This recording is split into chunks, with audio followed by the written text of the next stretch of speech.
ইলিশের পরে এবার বাংলাদেশের কূটনৈতিক বার্তার বাহক হয়ে উঠেছে আম। দক্ষিণ এশিয়ার কূটনৈতিক অঙ্গনে যখন নানা টানাপোড়েন, তখন বাংলাদেশের একটি মিষ্টি ফল যেন হয়ে উঠেছে এক নীরব কূটনৈতিক বার্তা। চাঁপাইনবাবগঞ্জের বাগান থেকে সরাসরি চীনের হুনান প্রদেশের রাজধানী চাংশাই গিয়ে পৌঁছেছে ৩ টন সুমিষ্ট ও তাজা আম। এটি দেশের ইতিহাসে প্রথমবারের মতো চীনে সরাসরি আম রপ্তানির ঘটনা। এই ঘটনাকে কেন্দ্র করেই এখন আলোচনার কেন্দ্রে বাংলাদেশের আম, আর এতেই চরম লজ্জায় পড়েছে ভারত। কারণ গেল মে মাসে ভারতের 15টি আমের চালান ফেরত পাঠিয়েছিল যুক্তরাষ্ট্র।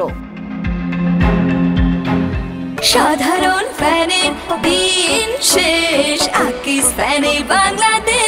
আর এদিকে চাংশার হুয়া আন্তর্জাতিক বিমানবন্দরে বাংলাদেশি আম পৌঁছানোর পর কাস্টমস কর্তৃপক্ষ 1 মিনিটও সময় নষ্ট করেনি। কোনো জটিলতা ছাড়াই ক্লিয়ারেন্স সম্পন্ন হয়। ফাইটোস্যানিটারি সার্টিফিকেট, শিপিং লেভেল বা মান পরীক্ষা সব দিক দিয়েই বাংলাদেশের আম পারফেক্ট কোয়ালিটির তকমা পেয়েছে চীনা কর্মকর্তাদের কাছ থেকে। এমন পরিপাটি রপ্তানির পেছনে শুধু কৃষি উদ্যোগ নয়, রয়েছে কূটনৈতিক পরিকল্পনাও।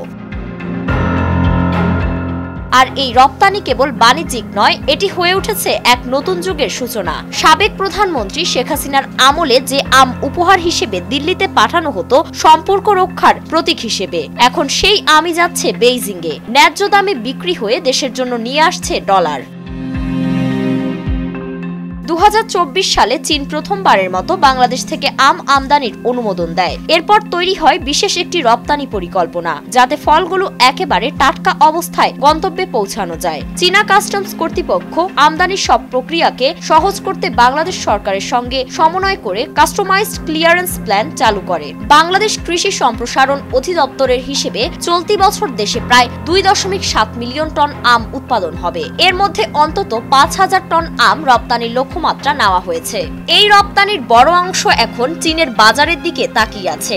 2024 সালে চীনে ফল আমদানির পরিমাণ 6% বেড়ে দাঁড়িয়েছে প্রায় 19.5 বিলিয়ন মার্কিন ডলার। এই বিশাল বাজারে বাংলাদেশের প্রবেশ নিঃসন্দেহে বড় এক অর্জন। রপ্তানির নেপথ্যে যে কূটনৈতিক কৌশল কাজ করছে তা এখন আলোচনার বিষয় হয়ে উঠেছে। অনেকে মনে করছেন এটি ডক্টর মোহাম্মদ ইউনূসের কূটনৈতিক দাবার বোর্ডের আরেকটি সফল চাল। ভারতের উপর থেকে নির্ভরতা কমিয়ে চীনের সঙ্গে অর্থনৈতিক সম্পর্ক আরো জোরদার করাই এখন অন্তর্বর্তী সরকারের লক্ষ্য। এই বাস্তবতায় দাঁড়িয়ে চীনের বাজারে বাংলাদেশের আম কূটনীতি কেবল এখন একটি অর্থনৈতিক অর্জন নয়, বরং এটি দক্ষিণ এশিয়ার কূটনৈতিক ছকে এক নতুন বার্তা।